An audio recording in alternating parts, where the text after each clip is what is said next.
আলমগীর, এখনকার সার্বিক পরিস্থিতি কি? সাধারণ গ্রাহকরা কি সেবা নিতে প্রধান শাখায় আসছেন? জানাবেন আমাদের।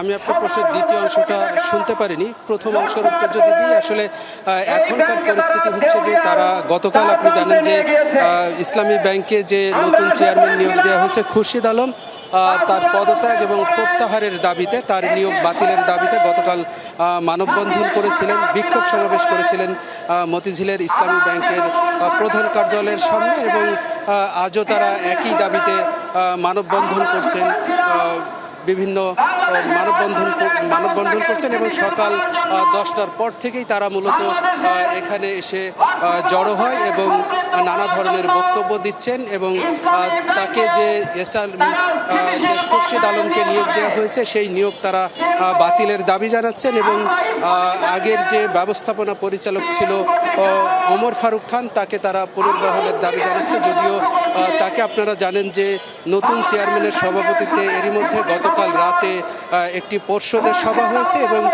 ওমর ফারুক খান যে পদত্যাগপত্র জমা দিয়েছিলেন সেই পদত্যাগপত্র গৃহীত হয়েছে, এবং ভারপ্রাপ্ত এমডির দায়িত্ব দেওয়া হয়েছে ব্যাংকের অতিরিক্ত ব্যবস্থাপনা পরিচালক আলতাফ হোসেনকে।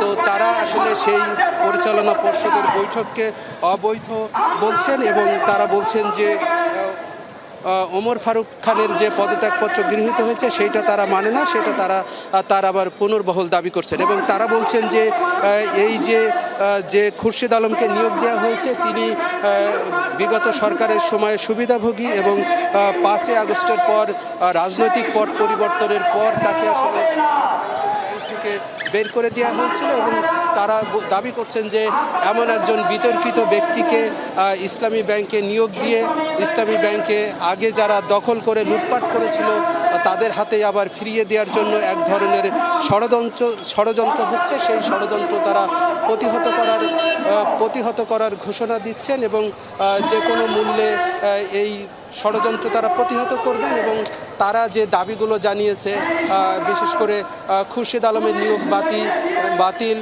এমডি ওমর ফারুক খানের বেশ কিছু দাবিতে তারা আন্দোলন করছে। আপনাকে ধন্যবাদ আলমগীর।